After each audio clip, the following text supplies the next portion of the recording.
welcome back to my channel and welcome to episode 4. I think this is episode 4 of my anti-pumpkin spice series. Today I will be showing you how to make these homemade Pop-Tarts with a sweet potato filling. So if you want to learn how to make these, keep watching. I think that was good. Cool. Look at that. These are so good. Here's what you'll need to get started. Mashed sweet potato, brown sugar and warm spices like cinnamon, nutmeg, and ginger, vanilla extract, a bit of salt. Of course, you'll need puff pastry, an egg, powdered sugar, and milk. First thing you're going to do is mix your filling that consists of mashed sweet potato, brown sugar, your spices, vanilla extract, and a bit of salt. I roasted and pureed my sweet potato, but do what works best for you. You can boil, you can microwave, just make sure the sweet potato is nice and mashed.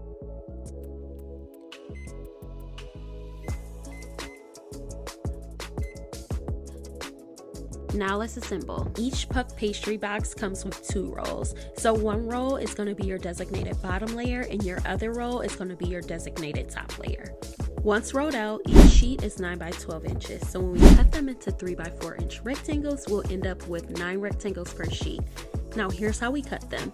Divide each sheet into 3 equal rows lengthwise. Since it's 12 inches long, each row will be 4 inches wide.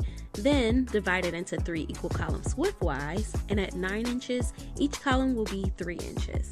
With 2 sheets, we get a total of 18 rectangles, which is perfect for making 9 Pop-Tarts. Each Pop-Tart needs 1 bottom layer and 1 top layer. And that's your math lesson for the day. I also think that these would be super cute in a mini version. So instead of cutting your 12-inch side into 3 equal parts that are 4 inches wide, you would cut that 12-inch side into 6 equal parts that's 2 inches wide. That'll give you smaller, cuter Pop-Tarts that would be 3 by 2 inches.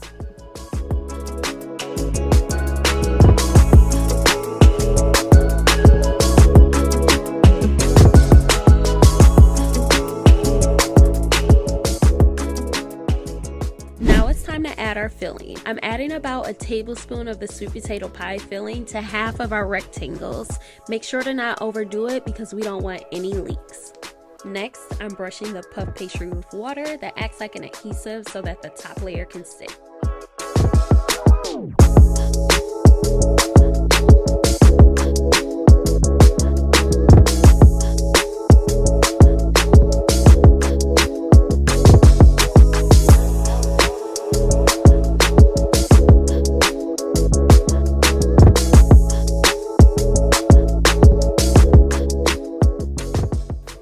Top each rectangle with another rectangle and press gently to seal.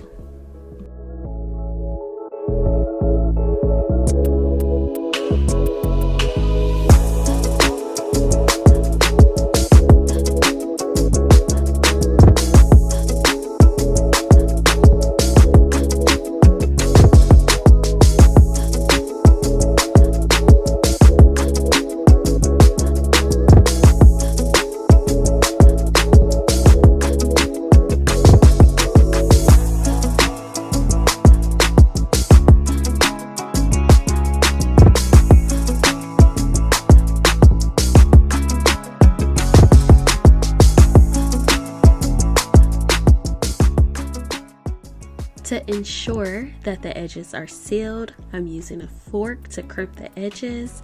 It's super functional, but really cute too.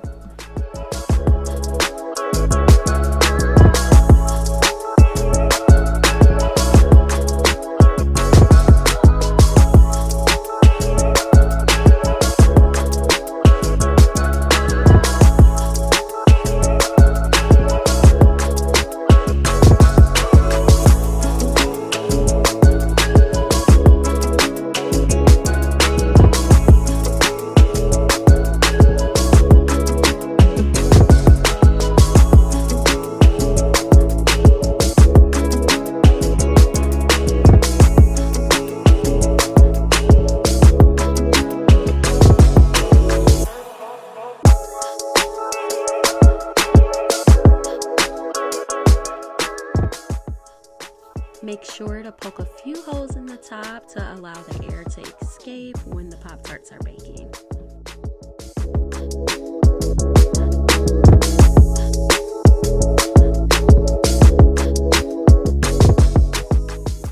And the last thing I'm doing before they go into the oven is brushing with a beaten egg so that they bake up beautifully golden. Those are going to go in the oven at 10 minutes on 400, and while those are baking, we're going to make our glaze. Just mix mashed sweet potato, powdered sugar, milk, and a dash of cinnamon. It should be smooth and drizzle ready.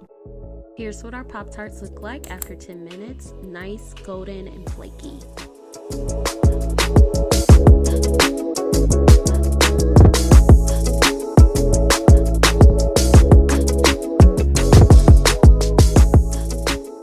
Now that the Pop-Tarts have cooled off, I'm drizzling on my sweet potato glaze.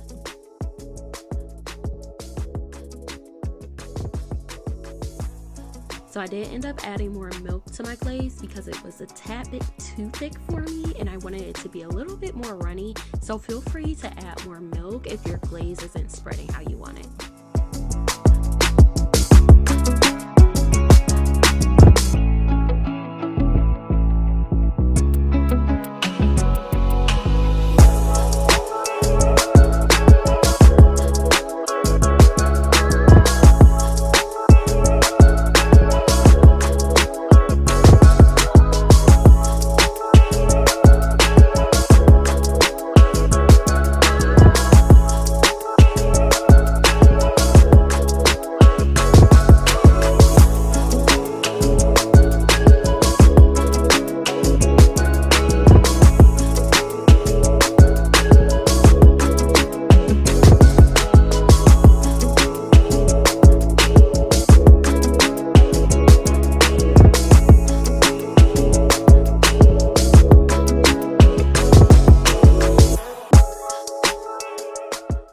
Now, the glaze could be your last step, but you could also add some chopped pecans or some cinnamon sugar. I found these gorgeous Sweet Tooth Fairy sprinkles at Michael's, so I decided to add these on top.